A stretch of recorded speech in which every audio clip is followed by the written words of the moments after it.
24 de setembro. Hoje, dia 24/9/2022. Vamos lá, então. Às 14h15. Gravando.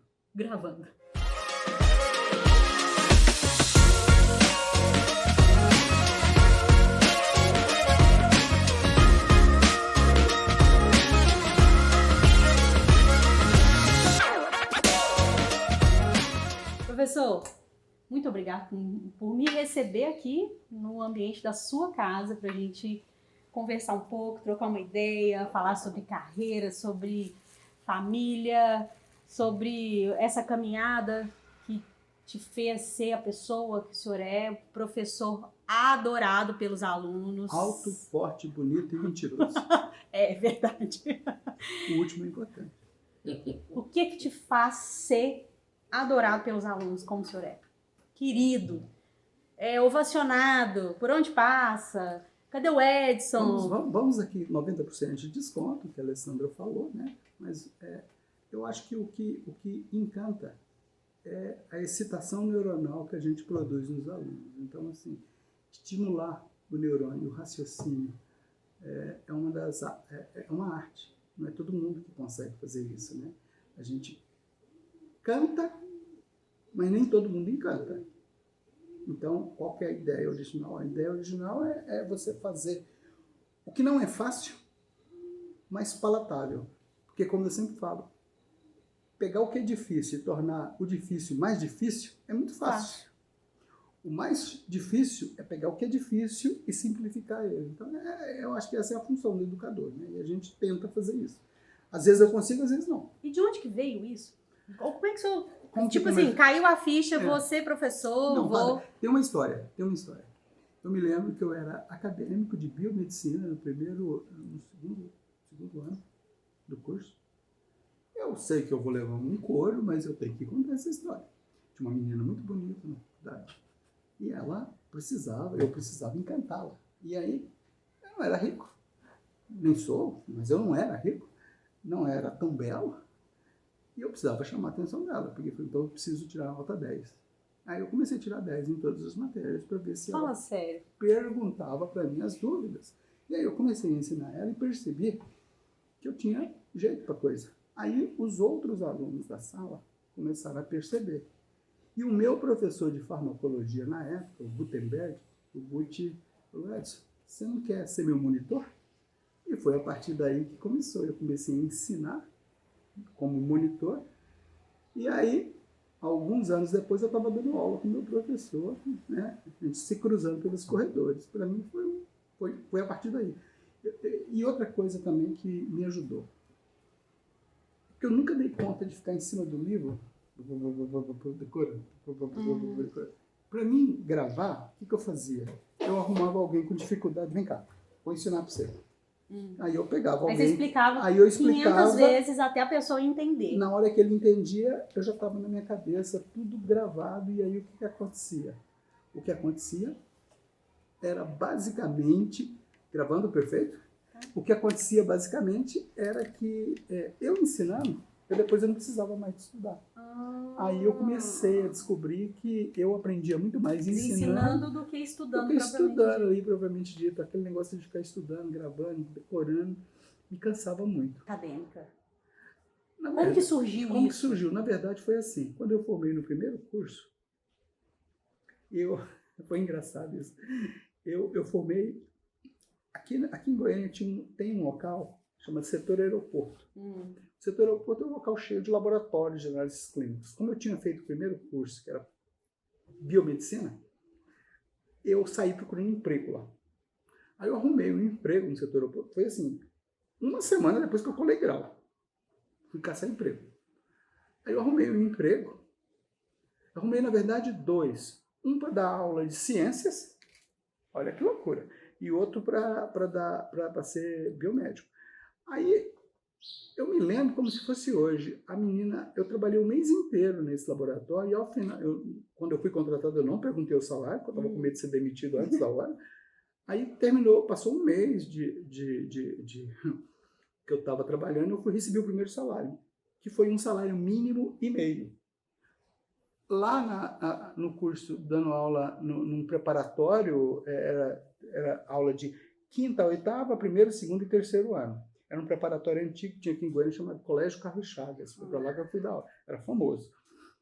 E lá eu ganhava, tipo, 10 salários mínimos. Eu peguei e falei, eu já sei exatamente o que eu não vou fazer.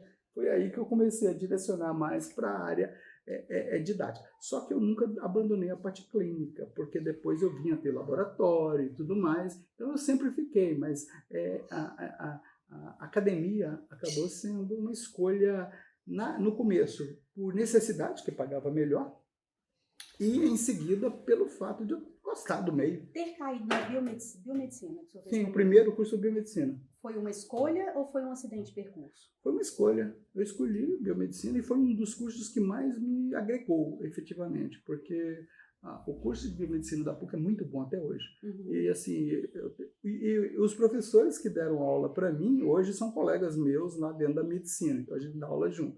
Então, assim, foi uma troca importantíssima para mim. O curso de biomedicina realmente ele agregou muito. O senhor nunca desvinculou da área da medicina mesmo, da medicina clínica ali? Não, sempre teve esse... Sempre. Isso desde 1989. Então, já tem um tempo. Então, desde aquela época que a gente está envolvido com análises clínicas, patologia clínica, hospitalar.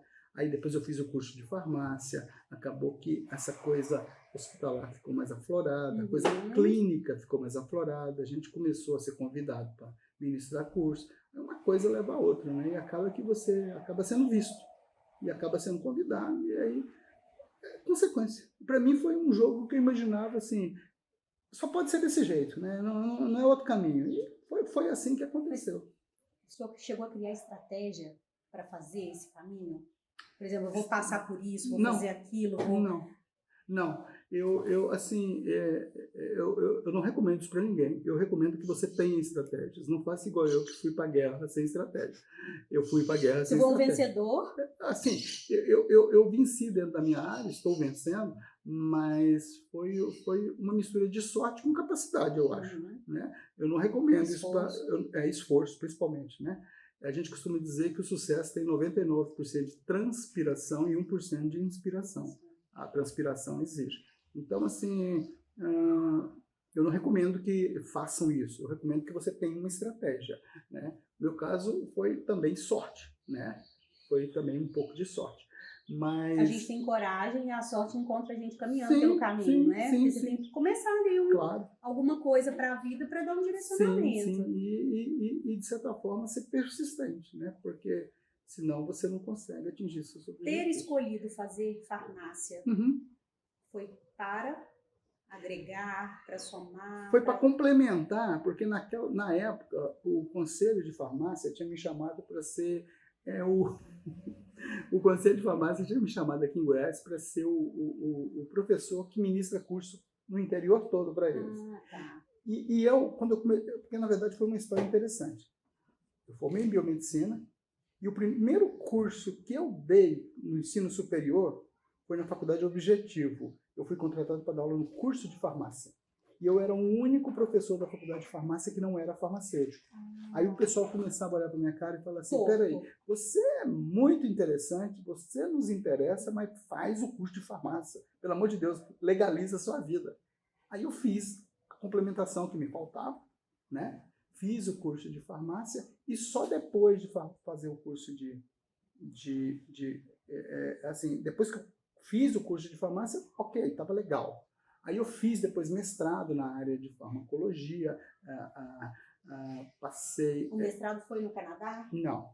Lá no Canadá nós estávamos tentando um doutorado. Eu passei na Universidade de British Columbia, lá em Vancouver, e o programa Ciência Sem Fronteira, que é o que me financiaria lá, acabou quebrando. E em quebrando, eu não concluí, eu não fechei o doutorado. Né? Mas foi uma experiência boa que eu conheci outros mundos. Mas, de um modo geral, a farmácia, voltando à sua pergunta original, a farmácia, ela, de certa forma, ela veio complementar o que a gente já tinha começado na biomedicina, né? E, assim, acabou que casou. Casou porque eu já trabalhava na farmácia. Quer ver? eu comecei a dar aula na farmácia em 1990. Nunca mais parei. Até hoje eu dou aula na PUC no curso de farmácia. Quando foi em 2008, 2009, eu fui para a PUC para dar aula na medicina. Então, assim, o que aconteceu? Eu fundei a Faculdade Objetivo aqui, eu e alguns professores. Depois nós fundamos a Unip da BR-153. Então, eu posso dizer que esses farmacêuticos que tem aqui no estado de Goiás, quase todos acabaram sendo nossos alunos, né? Nós temos aqui quase 90% dos farmacêuticos que foram alunos nossos. Então, assim, tivemos uma grande quantidade de alunos farmacêuticos, né?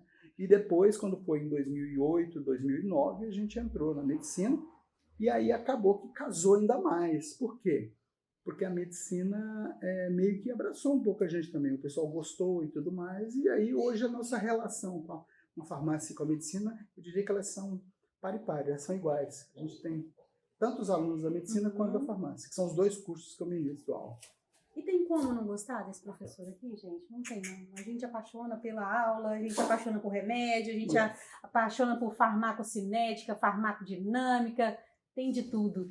Agora, eu quero saber que isso, eu sempre quis te perguntar nos momentos das aulas, né? O senhor se inspirou em alguém para fazer o que o senhor faz hoje? Teve alguém que você olhou assim e falou assim, esse é meu modelo, eu vou... Tá. Vários professores eu tive. Vários que eu pensei, eu quero ser igual àquele cara. E alguns que eu tive, que eu falava assim, eu não quero ser igual a ele. Para não ser... Não, esse aqui você não precisa falar, não. Os outros eu vou falar. Para não ser assim, né? Nós vamos aqui falar assim, eu tive inspirações positivas e negativas, né? Eu tinha vários professores que eu olhava, eram aulas fantásticas. E eu aprendi que esse tell story, que a gente fala, que é telling story, que você contar histórias, é algo que encanta. Então, assim, você falar de um determinado tema contando histórias, e essas histórias aí tem que ser histórias vivenciais, tem que ser coisas que são aplicáveis. Isso é a melhor maneira, tem que ser genuíno. Isso é a melhor maneira que tem de ensinar. Eu tive alguns professores que tiveram esse perfil. Os caras, olha, nós fizemos a biópsia assim, fez isso, esse exame cruzou com isso, esse fármaco intoxicou assim, assim, assim, o paciente tal, tal, tal. Essas histórias todas, elas fizeram parte do meu imaginário durante muito tempo e eu tento passá-las. Claro que são histórias novas, que eu acabei fazendo essas histórias depois, mas a gente tenta levar no mesmo ritmo dos melhores, né? Eu costumo falar uma coisa assim, ó, o inferno está cheio de gente mais ou menos. Você tem que ser pelo menos mais que os mais ou menos que estão no inferno. Então, assim, você tem que se comparar. Aí alguém poderia falar, mas se você se comparar com os grandes, com os muito bons, você pode ficar decepcionado, aquela coisa toda. Eu acho que tem que ter um meio termo no sentido de você falar assim, não, olha, eu estou melhor do que aquele, mas eu quero alcançar aquele outro e às vezes até ultrapassar em termos de qualidade. Eu chamo isso de régua da autoestima. Porque quando eu entendo isso, né? Que a autoestima, quando ela não está num nível que te deixa ok, você vai sempre se comparar com o de baixo. Sim. Mas quando você tá com uma autoestima razoável, a mira tá mais pra cima. Então, eu vou puxar essa régua pra cima aí. A gente tem sempre que levantar a régua, porque faz parte, né? Faz parte do crescimento. Eu vou seguir, eu preciso melhorar. Eu estava comentando isso, eu não sei com quem mais. Se eu pegar as minhas aulas de 2010, elas são bem ridículas perto das aulas de 2022. Eu espero que as aulas de 2030 sejam melhores do que as de 2022. Então, a gente sempre segue nesse parâmetro. O dia que eu chegar à conclusão que elas não estão progredindo, esse é o momento de eu falar assim, gente, foi bom estar com vocês, brincar com vocês, e aí eu go out, vou embora. Então, assim, a gente tem sempre que tentar melhorar, né? Essa é a ideia. Quais foram os maiores desafios que você já teve na carreira? Assim, pessoais? Eu acho que os meus maiores desafios, na verdade, foi eu mesmo, sabe? Assim, eu vencer os meus medos, eu vencer superar as minhas limitações. Eu acho que o meu maior amigo e o maior inimigo fui eu mesmo. Eu me entender, sabe? eu nunca tive assim, pensar assim, eu preciso vencer aquele inimigo. Eu preciso me superar para eu poder ir em frente. Ah, eu estou passando na frente do pessoal. É consequência da minha superação, da minha autossuperação. Assim eu imagino. Então não tem assim, nenhum padrão de falar assim, não, eu tenho um padrão. Eu sempre pensei muito. Eu acho que, sei lá, não sei se eu estou mais velho, mas assim, eu vou falar uma coisa que eu não sei se todos viveram. O Ayrton Senna é um patrão para mim de superação, de alguém que... Excelência. De excelência, Disciplina. disciplina. Eu me via, assim... Mas eu consigo entender. Pilotando o meu carrinho. Pilotando a própria vida. A emoção brota aí, né, professor? Isso é bom demais. E sentir esse amor aí pelo que fazem, ter essas referências profissionais aí, pessoais. O que eu trago hoje, enquanto o senhor se recupera aí dessa emoção, né? É porque tem história. Que hoje, igual eu expliquei para o senhor, né? A minha intenção de verdade é trazer para o universo da saúde, da medicina, a experiência e o contato com as histórias que fizeram eu acho isso ser extremamente essas positivo. pessoas como vocês são, né? O professor Selmo, que a gente teve lá, que eu tive lá agora com ele, para que a gente tenha de verdade uma referência que existe um processo para o caminho do sucesso. Sim, claro. Né? Hoje, com o imediatismo de tudo acontecer muito rápido, né? Das redes sociais, de estar tudo num clique ali, no dedo. O que mais que a gente pode fazer? E nem sempre, né? o que está nas redes é a realidade, né? Eu posso pegar aquela planta vermelha, aquela flor bonita ali, pegar só o lado bonito dela, mas eu posso também pegar de longe e falar, tem uma ali que está meio murchando, né? Então as redes sociais às vezes nos enganam também, né? Então, assim, a gente tem que tomar cuidado e tem que ter foco, né? Eu acho que tem que ter foco, tem que ter disciplina, tem que ter... hoje o senhor continua conseguindo estabelecer essas metas de vida, assim, ter foco, disciplina, continuo. Comprometimento. Sim, porque senão, se a gente perder o foco, a gente acaba desistindo às vezes, né? São várias as situações que acabam fazendo com que você possa parar no meio do caminho, né? Se você não tiver foco, tem uma grande possibilidade desse negócio não dar certo. Com certeza. Eu gosto muito, vou contar. Quando, na segunda-feira, um determinado horário, você já coloca lá, link para aula de hoje. Você, nossa, já tem aula. O que eu sinto com isso, sabe? É a responsabilidade que o senhor tem de trazer a gente também para essa consciência da disciplina. Olha, tá o horário, eu vou estar lá, mesmo que você não esteja. Né? Eu estou fazendo a minha parte. Eu vou gravar a aula onde quer que eu esteja, em Salvador, dando aula, congresso, o que for. A aula vai estar disponível para vocês. E em nenhum momento aconteceu o oposto disso. Então, assim, existe coerência de verdade para isso que o senhor está falando, né, em relação à disciplina e comprometimento com o que o senhor faz na prática para a gente. E isso... Tem um pouco... acho que isso acaba moldando a gente também, né? E é preciso também, Alessandro, você ter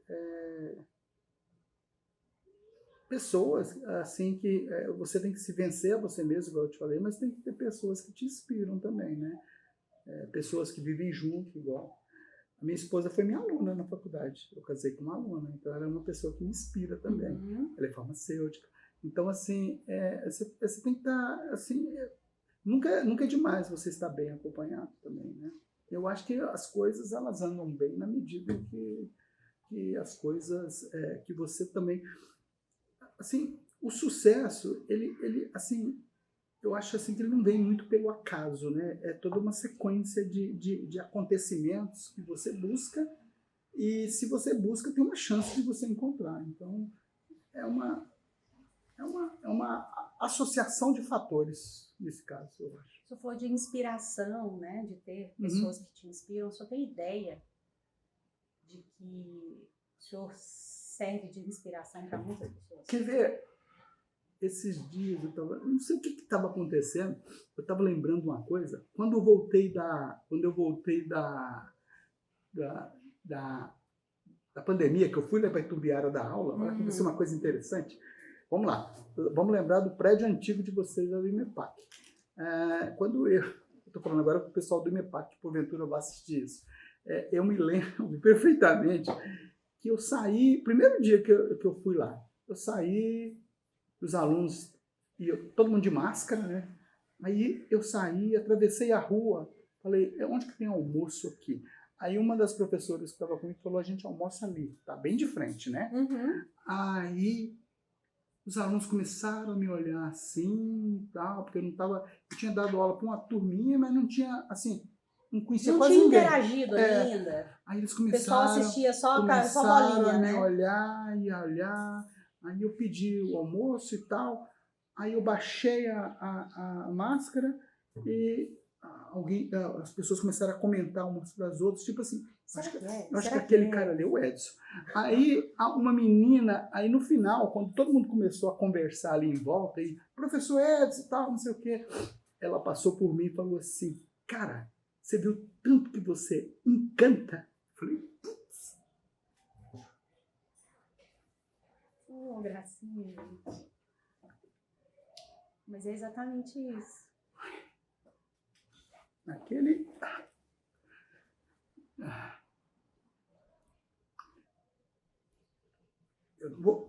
Eu não vou falar quem falou, porque... Não precisa. Uma aluna passou por mim, ela hoje acho que ela está no 6º, 7º período, eu acho que é mais ou menos essa turma. Você viu dando você encanta, eu falei, cara, a gente meio que...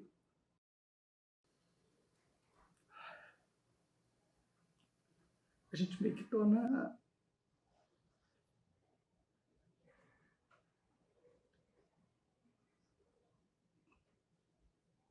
Se tiver vontade de chorar, chora. É responsável por aqueles que a gente encanta. Então, assim, é meio que... Assim, hoje isso, de certa forma, me preocupa, porque a gente tem que fazer certinho. Porque tem muita gente que acha que a gente é normal, né? Que a gente é bom, que não sei o quê. Então, assim, você se torna eternamente responsável por aqueles que você se encanta com ele, que se encanta com você. Então, assim, naquela hora eu fiquei assim, falei, meu Deus, é mesmo, né? Esse pessoal aqui, eles... Aí a menina depois falou, você viu os olhinhos dele, tanto que brilham? Eu falei, putz... É exatamente então, isso que eu tô vendo aqui. Essas coisas, assim, elas acabam meio que fazendo a gente pensar 2 vezes, 3 vezes, 10 vezes, sei lá. Então, assim, eu acho essa arte de passar o que você sabe para outras pessoas, eu acho ela muito séria, muito séria. Quando eu estava no Canadá, eu observava que os japoneses e os chineses, em especial os japoneses, a gente convivia muito com os meninos do Japão, eles passavam por mim, quando eles ficaram sabendo que eu era professor, eles passavam por mim, porque primeiro eu fui para uma escola para melhorar meu inglês. Eu achava que eu sabia falar, depois descobri que eu não sabia. E aí, quando eu descobri que eu era professor, eles passavam perto de mim e meio que faziam assim, uma referência. Um dia, conversando com ele, falou, não, o professor, na escala nossa, no nosso país, isso é um japonês falando para mim, ele está no topo da pirâmide.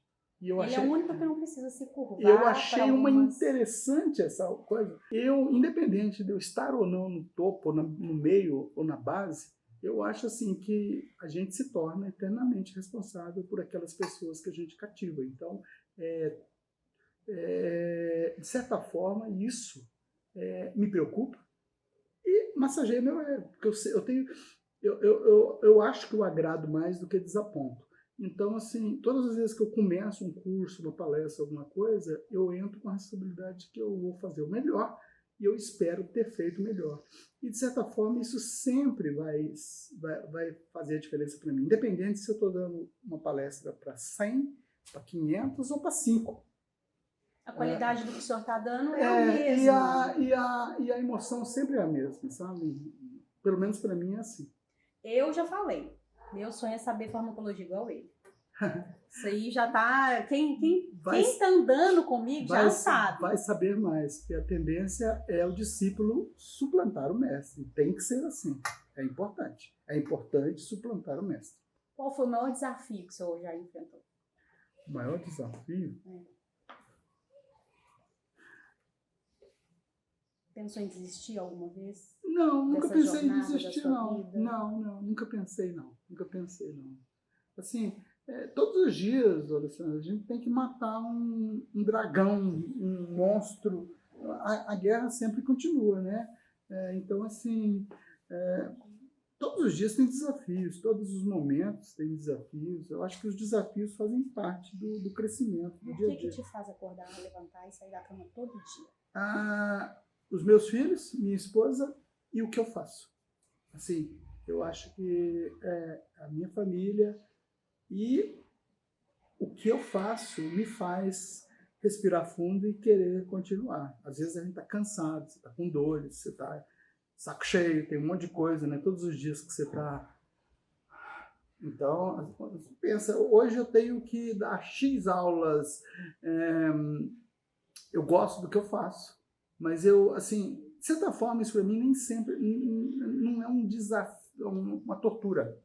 É algo assim. É o seu trabalho. Eu faço o que eu gosto e não me pagam por que eu faço. Então, eu sou feliz, não tenho nada a reclamar O desse que o senhor aspecto. não faria por dinheiro nenhum nessa vida hoje? O que eu não faria por dinheiro nenhum nesta vida hoje?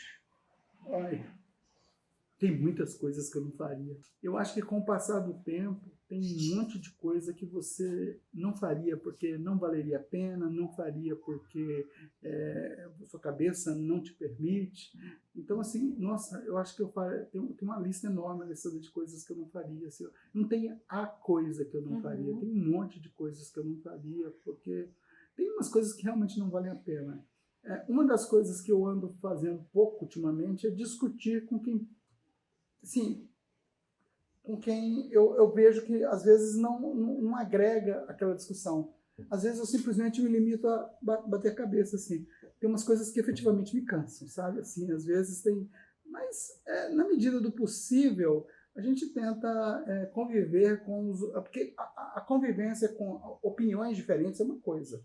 Agora, quando você convive com, às vezes, coisas que não te agregam e tudo mais, eu acho que tem algumas coisas que efetivamente não valem a pena você discutir profundamente. Mas seria mais ou menos, preferível ter paz do que ter razão?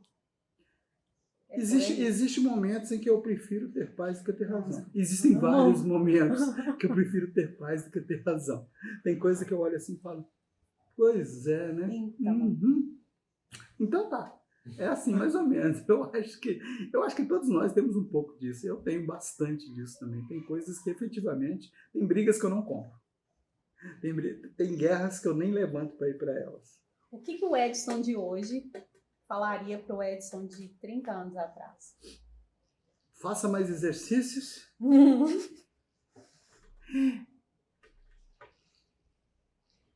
Não seja impossível. Eu acho que a impulsividade, às vezes, o tempo mostra para nós que, às vezes, a gente tem que contar até 3, às vezes até 30. E a impulsividade, às vezes, faz a gente fazer um monte de bobagem. Eu acho que o Edson de 30 anos atrás era bem impulsivo. O Edson de hoje ele é mais observador, ele é mais calmo. Mas tem umas coisas, Alessandra, que elas só vêm com o tempo. Não se fazem relacionamentos da noite para o dia. Não se fazem histórias da noite para o dia necessariamente. Então, as coisas, às vezes, elas precisam ser construídas. Então, assim, eu falaria para o Edson, principalmente, faça mais exercício e seja menos impulsivo.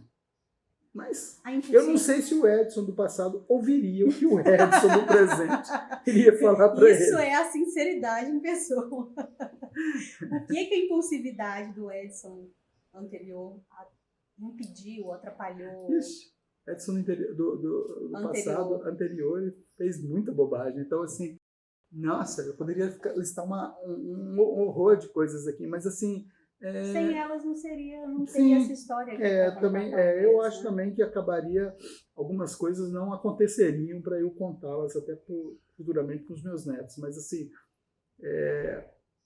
eu acho que todos nós temos um pouco disso, né? Assim, você olha para trás e pensa, poxa vida, eu acho que eu passei dos limites em alguns pontos. Eu acho que isso faz parte do amadurecimento também, né? Ainda bem que passou do limite, né? Porque quem tem limite é o município. Né? Não é? Eu penso isso. É verdade. Hoje, convivendo com diversos alunos de várias áreas, especialmente da medicina, o que o senhor percebe assim, no dia a dia que é um fator dificultador para os alunos, para a convivência dos relacionamentos? Eu acho que, assim, você fala em termos de negativos para os alunos, as coisas acontecem muito dinamicamente hoje. Os relacionamentos eles são muito fugazes. Eu acho isso deletério. Mas tem uma coisa positiva. Eu vejo isso muito positivo. Os meninos de hoje, eu falo pelos meus, minha filha com 23 anos vai formar em medicina, meu filho está com 20 anos, está no meio do curso. Os meninos de hoje eles vieram com um chip a mais do que da minha geração. Então eles conseguem captar. Eu dou aula para medicina e eu vejo na medicina, especialmente na medicina, eu vejo dois grupos de pessoas. Os que têm um pouco mais de idade, mas têm a experiência e sabem exatamente, ou pelo menos mais diretamente, onde é que eles querem chegar. E tem aqueles que são bem novinhos, que ainda não sabem direito, mas eles têm uma capacidade de pegar as coisas no ar muito fácil, né? E isso é positivo, mas tem um outro lado também.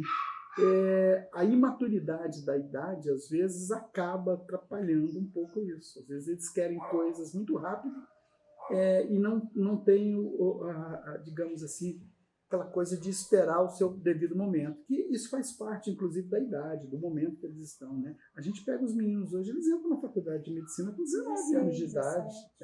Os meus entraram antes dos 18. Então, assim, é um trem de doido. Você pega esses meninos de 23 anos que já estão fazendo cirurgia, é algo que me deixa meio...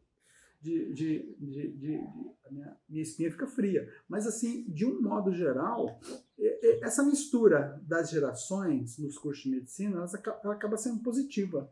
Porque aquele que tem um pouco mais de experiência, ele serve também como um ponto de apoio, às vezes, que os meninos têm. É uma associação. Eu vejo isso muito claro na medicina. Eu vejo isso muito claro na medicina. Compartilhar da experiência. Eu vejo isso muito claro na medicina, sabe? Tanto já dei aula na PUC, já dei aula lá em Brasília, no Mato Grosso, aqui na IMEPAC, lá no Mato Grosso, em 2 faculdades de medicina. Então, o que eu tenho visto nos últimos 15, 20 anos é essa coisa de cada vez mais cedo entrando. Existe a questão da impulsividade, mas, de certa forma, é positivo. Os meninos eles têm uma capacidade muito boa. E convivendo com vocês da IMEPAC, muitos portadores de diploma, fazendo curso, eu tenho uma aluna minha que vai formar agora lá na IMEPAC, ela entrou para o 9º período agora, ela é formada, eu não vou falar o nome, ela é formada, e eu vejo que ela é bem direcionada, ela sabe exatamente, eu entrei para fazer isso e eu já sei até a especialidade que eu quero fazer. Então, assim, existe ali um direcionamento que às vezes, meus filhos, por exemplo, vou pegar por eles. Minha filha já quis ser gineco. Gineco ela não quis. Ela já quis ser pediatra. Ela está atualmente na fase do quero ser psiquiatra. Então, assim, aquela fase de descoberta, de modificar, ai meu Deus... Cada semestre é uma paixão, né? Eu vejo todos os brinquedinhos novos que eu poderia brincar, né? E no indivíduo mais maduro, ele já tem mais ou menos uma noção. Eu não sei se eu sei o que eu quero, eu sei o que eu não quero. Então, assim, já tem uma coisa mais direcionada. Mas, de uma forma geral, é uma mistura boa, uma mistura sadia. Agora, dar aula na medicina, para mim, por exemplo, é uma delícia. Eu, particularmente, adoro. Eu sou farmacêutico. Você não dá aula, professor, que você tinha que cobrar ingresso. É um espetáculo aquilo lá que o senhor fala. Eu já falei. Eu já falei. Então. Agora que O senhor dá aula de farmacologia clínica. Bioquímica clínica, Bioquímica eu dou aula de clínica médica, interações medicamentosas, toxicologia, são as áreas que a gente trabalha. Agora fala para mim sobre a dependência farmacológica, especialmente dentro do universo da medicina. Estudantes, profissionais, medicina que eu falo, da saúde, sim, de um modo geral. Nós tivemos aqui, esse semestre, estou falando só por esse semestre, todos os semestres é mais ou menos a mesma coisa, tá? E cada vez, assim, a mesma coisa, a mesma história. Só que a história está ficando cada vez mais intensa. A gente vê muitas mortes na nossa área da saúde de droga-adição. Porque como o indivíduo, quer seja ele farmacêutico, quer seja auxiliar de enfermagem, enfermeiro, médico, ele tem muito acesso ao fármaco. E é muito estressante o momento que ele está vivendo, é muito fácil de você rapidamente, às vezes, buscar auxílio numa droga psicoativa. Então, você tem muitas chances, muitas possibilidades de dar errado nesse aspecto. Então, assim, é uma área que nós temos, aqui na PUC, por exemplo, a gente tem um departamento de psicologia para poder ficar junto dos meninos, para poder detectar precocemente alterações de comportamento que podem estar ele entrando nessa fase de, digamos assim, de abuso de qualquer classe de fármaco com alteração do humor, da dor. Existe alguma que é mais comum, o senhor percebe assim na sua área? Duas muito perigosas, que são os benzodiazepínicos, questão do dormir, e os psicoestimulantes, que aí eu tenho derivados. Na verdade, são três, na verdade. Eu tenho os benzodiazepínicos, eu tenho alguns psicoestimulantes que fazem os indivíduos ficarem muito agitados, e, infelizmente, a questão dos opioides. Os opioides eles estão tomando um crescente muito forte no nosso meio. Isso é visto aqui no Brasil, nos Estados Unidos, no Canadá, na Europa. Aqui no Brasil, isso está tomando uma proporção muito alta, o uso de drogas psicoativas, em especial os opioides e benzodiazepínicos. Então, existem algumas classes farmacológicas que elas são, digamos assim, mais complicadas de o indivíduo ficar meio de... o ideal é que ele fique distante, só utilize se for extremamente necessário. A questão é que, como o acesso é muito fácil, às vezes ele começa a usar e acha que vai parar na próxima semana, e às vezes isso não acontece. Então é um problema que precisa ser olhado com mais proximidade. Tanto das instituições, agora vamos pensar na universidade como um todo, quanto depois lá no campo de trabalho dele mesmo, né? Então é preciso vigilância sempre. E responsabilidade daqueles que comandam aquele sistema, aquela instituição, que é muito fácil de você cair em algumas tentações. O senhor usa um termo aí de drogas de adição? Droga-adição. Drogadição, a palavra drogadição quer dizer a potencial de dependência. Ah, tá. Eu ficar adicto à droga, eu me aproximar dela e começar a usar e não dar conta de parar. Pegando Hollywood aqui como exemplo, seria um House viciado em hidroxicodona, que seria um opioide, por exemplo. Né? Aquilo ali é um clássico exemplo de drogadição. E nós temos muitos exemplos disso aqui, nos hospitais que a gente trabalha. Infelizmente. E o acesso está fácil para todo mundo, né? Para todos os profissionais que estão ali. É extremamente fácil, porque não há um controle efetivo do número de ampolas, do número de comprimidos, a questão do autorreceitar. Isso. Então, não é difícil de você adquirir esses fármacos, não. E é algo bastante preocupante. Hoje, tendo dois filhos, né, estudantes, o que o senhor falaria para os alunos que não são seus filhos, mas que se sentem como sendo? O que o senhor falaria para os seus filhos que caberia para essa situação aí dos alunos de medicina? Faça o melhor que você puder sem usar drogas para te auxiliar a isso. A não ser que seja extremamente necessário. Porque nós temos situações também, isso precisa ser dito, que precisam ser estabilizadas usando fármacos. Indicações clínicas. São indicações clínicas comprovadas que você precisa daquilo para você se estabilizar. Eu não discuto isso. Né? Agora, aquele momento de, eu estou muito cansado, eu vou dormir, eu preciso dormir muito e depois acordar para poder... E ficar muito tempo acordado. Muito tempo acordado. Cuidado com essas armadilhas, elas são muito fáceis de você cair. Né? Então, assim, principalmente que você tem acesso àquilo. Às vezes você não precisa pedir, basta ir lá e fazer. Infelizmente, é muito fácil. Eu falo isso sempre para meus filhos, sempre falo para aqueles que eu me aproximo, que se aproximam de mim, que querem trocar informações, eu sempre falo, olha, fica a uma distância segura. Fique a uma distância segura. Né? Isso é o que eu falaria para os meus filhos, falaria para quem me perguntasse. Eu tenho percebido muito na rotina, depois que a gente voltou nesse processo da pandemia, que eu já fui uma pessoa que tomava energético 2, 3 latinhas por dia. Isso era minha rotina. E eu vejo que lá na faculdade é muito comum isso. É uma forma de estimular para o aprendizado, para ficar acordado? Olha, isso... eu sempre falo para os meus filhos, eu tento passar isso, não sei se eu tenho sucesso em todas as vezes, mas assim, ninguém precisa ficar acordado a noite inteira para poder colocar. Você tem que se programar para você ter um momento de descanso. Então você tem aquela tarefa que você vai cumprir num determinado momento, a partir daí, aquele momento de eu não aguento mais, preciso tomar um energético para continuar acordado, mesmo para cumprir todos os compromissos, aquilo não rende. Então você tem um decaimento na capacidade cognitiva. Então, assim, eu acho que o limite tem que ser respeitado.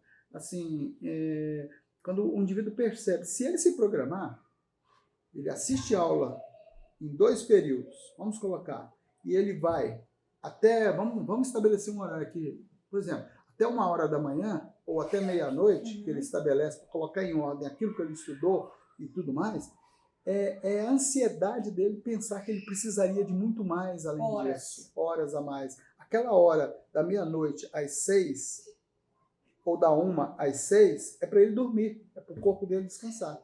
Essa é a minha orientação, sabe? Sem exageros de cafeína e psicoestimulantes para você poder fazer suas tarefas. Essa é a minha opinião. Seu corpo precisa de descanso naturalmente, né? Então você precisa repor isso. Seu corpo pedindo para você, falar, cara, vai dormir, que amanhã você vai amanhecer bem melhor para poder cumprir aquela carga de informação que você precisa adquirir. Esse é o conselho que eu daria. E agora, depois que nós voltamos da pandemia também, né, que é um marco histórico para a gente, né, na educação, na saúde, em diversos fatores, em diversos lugares. Eu percebo isso, tá, professor? De que as pessoas, os colegas na sala de aula, eles não conseguem interagir com o momento da aula porque eles estão nas redes sociais, no celular, ali, o próprio tablet, que hoje é um caderno, muitos colegas não usam folhas de caderno, usam caderno físico, usa o tablet. Aí o tablet já está aberto lá, ele entra lá na rede social e já curte, já comenta e tal. E o aprendizado que poderia acontecer na sala de aula, ele sai daquele momento ali. Existe um gap ali. Eu acho assim, isso também, de certa forma, Alessandra, faz parte também da questão da imaturidade do momento, daquele menino, daquela idade, necessariamente, às vezes, muito jovem, às vezes ele não percebe isso. Mas aquela troca de informação ali na sala é aquele momento que deveria ser aproveitado, porque ali é o momento de eu falar assim, peraí, eu estudei, eu li, e você está me falando uma coisa, ou reforçar ou contradizer para que o conhecimento seja solidificado, né? Aquele momento ali não deveria ter rede social, aquele momento ali deveria ser um momento de consolidação. Às vezes a gente percebe, e eu vejo isso na sala. Você tem visto isso na sala? Eu vejo isso na sala. Os meninos às vezes estão dentro da rede, assistindo a minha aula de farmacologia, mesmo da medicina. E eu não incomodo, eu não tiro ele da lá. Eu falo, ele vai perceber um pouquinho mais para frente. Acaba que ele percebe. Depois da prova, depois que ele acaba percebendo. Mas, assim, é um momento que não deveria acontecer, ele não deveria misturar esses momentos ali, né? Mas às vezes funciona também como uma válvula de escape. Eu não sei muito quantificar isso não, sabe? Isso para mim, de certa forma, é novo, sabe? Não seria... Porque quando a gente ia para a sala de aula, a gente ia com o caderno e eu não me lembro... Bom, minha época é bem diferente. Eu não me lembro de ninguém, até porque não tinha notebook. A gente tinha que ir para a biblioteca book, correr atrás, né, da informação.